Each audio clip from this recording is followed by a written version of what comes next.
depressed, frustrated, sad, confused. You want answer. Let's talk.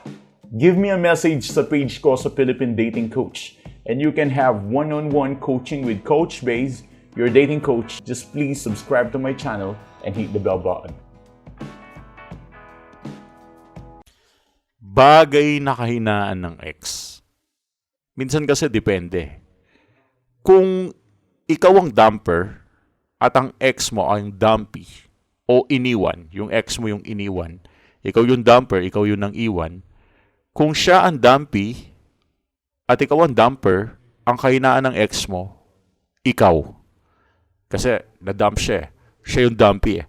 Lagi mong tatandaan yan. Ang dumper, lagi siyang may mas strength at may mas advantage kumpara sa dumpy. Kasi ang dumpy parang yun yung naghahabol. So kung ang ex mo ay dumpy, ang kahinaan niya, ng weakness niyan, ikaw. Yun yung pwede mong samantalahin sa kanya para magawa mo yung gusto mo. Pero karamihan kasi sa inyo, mga dinump eh. At ang ex nyo, hindi dumpy. Karamihan sa inyo, mga exes nyo, dumper. So, pag-usapan natin yung weakness ng dumper. Meron dalawang weaknesses ng isang dumper. Una, ang weakness niya ay tinatawag nating ego. O yun yung pride niya. Bakit siya may ego? O bakit siya may pride? Kasi siya yung nang iwan. That's the basic thing. Siya yung humiwalay. Siya yung may lakas ng loob. Siya yung feeling independent. At siya yung feeling lugi. Feeling niya parang, lugi ako sa relasyon na to. Parang dehado siya. Kaya siya nakipag-iwalay sa'yo dahil humahanap siya ng kamatch niya na tingin niyang ka-level niya. At hindi mo ka-level. Yun yung pride na meron siya. Pero at the same time, yun din yung magiging weakness niya. Bakit? Dahil kapag tinamaan mo ang pride niya, tinamaan mo rin siya mismo. Okay? Bakit nagiging weakness ang pride? Kasi meron silang certain thinking na parang akala nila is yung life mo umiikot sa kanila. Akala nila sila yung earth mo. At dahil akala nila sila yung earth mo, tinetake nila yung pride na yun. Like, ako naman yung mundo mo. So, dahil ako ang mundo mo, ako ang siga sa relasyon na to. Ako ang may mas kakayahan sa relasyon na to. Dahil doon, yung pride, nagiging perception na niya, nagiging belief niya, na akala niya is okay lang. Dahil nga, dumpy ka. At akala niya, maghahabol ka. Ang pangontra lang dito, syempre, wag mo siyang habulin para yung pride niya hindi ma-feed. Dahil kapag finifeed mo yung ego nila, yung attraction mo, bumababa. Tumataas lang yun sa kanila. Parang binibigay mo lang lahat ng meron ka sa kanila. At kapag binibigay mo yung mga bagay na meron ka sa kanila, nababawasan yung sayo, dumadagdag yun sa kanila. At dahil dumadagdag yun sa kanila, tumataas yung ego nila at doon ka nila sinasamantala. Kaya number one weakness nila is pride. Ngayon, paano kontrahin to? Simple lang. Huwag mong paikutin yung mundo mo sa kanila. That's it. Yun lang. And then, stop those things na akala niya ay gagawin mo. Number two weakness ng ex mo, karugtong ng pride. Ito yung katahid ng pride. At ano ba to? Expectation. Ito ang pangalawang weakness niya. Ang ex mo kasi nag-e-expect yan ng something from you. Dahil malakas ang loob ng isang ex kasi feeling nila panalo sila eh.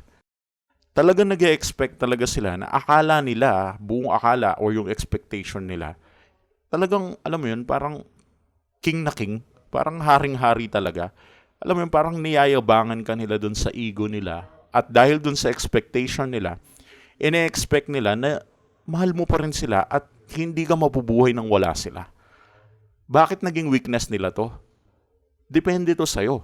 Kung yung expectation nila nagkakatotoo, nananalo sila sa breakup. Pero kung yung expectation nila hindi mo na pangyayari, then hindi sila nananalo. Dahil akala kasi nila, yun nga, yung expectation na yun, masyado nilang sinusundan. Masyado nilang ginagawang pusod. Masyado nilang ginagawang pusod nila na akala nila, yun na yun talaga ang nangyayari. Which is hindi. Ngayon, kung ang expectation nila, if i-feed mo, like, ine-expect niya maghahabol ka nga. Ine-expect niya malungkot ka, magiging malungkot ka nga. Ine-expect niya hindi mo kaya mabuhay mag-isa, at sinabi mo sa kanya na hindi ko kaya mabuhay mag-isa. And then, finifeed mo yung expectation nila. So, paano kontrahin ang ego at ang expectation ng ex? Simple lang. Tirahin mo yung pride at huwag mong ibibigay yung expectation niya. Kung ina-expect niya na wala kang kwentang buhay mo after ng breakup, then pakita mo magiging successful ka. Kung ina-expect niya na after ng breakup, di ka na makakahanap ng tulad niya, no. Sirain mo yung expectation niya. Kung ina-expect niya na malungkot ka after ng breakup, no. Maging maligaya ka. Pero, sana naman, wag lang yung pakitang tao lang na kapag nakikita ka niya, masaya ako, nagpa-party kami, kasama ko yung mga friends ko. Nawa, wag mo namang gawing toksitan yung buhay mo. What I mean is, hindi pwedeng puro pakitang tao lang na masaya ka para lang malaman niyang masaya ka. Don't do that, okay? Please, please. Huwag yung gawin yun. Hindi nyo kailangan magpanggap na masaya kayo para lang hindi ma-fulfill yung expectation niya. Ang kailangan nyong gawin is maging masaya kayo. Yun lang. Hindi magpanggap na masaya, kundi maging masaya. Iba yung tunay na masaya sa nagbabanggap na masaya. At huwag kang magpanggap na masaya ka. Dapat maging tunay na masaya ka. So sana clear yan. Ipakita mo na yung breakup is paborado sa iyo. Ipakita mo na mas lamang ka sa breakup, maging happy ka.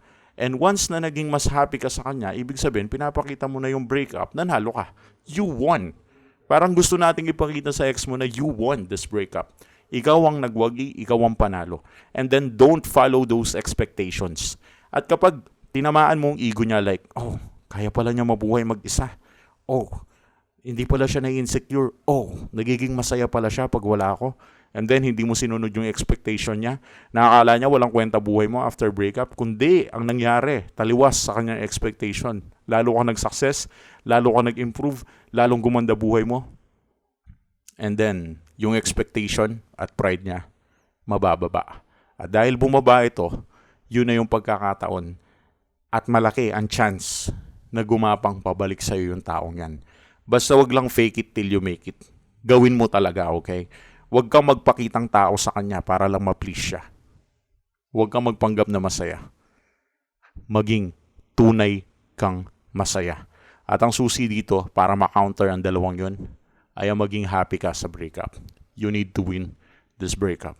So yun lang. Sa mga humihingi ng advice, just give us a message sa page ng Philippine Dating Coach. Yo, thanks for watching.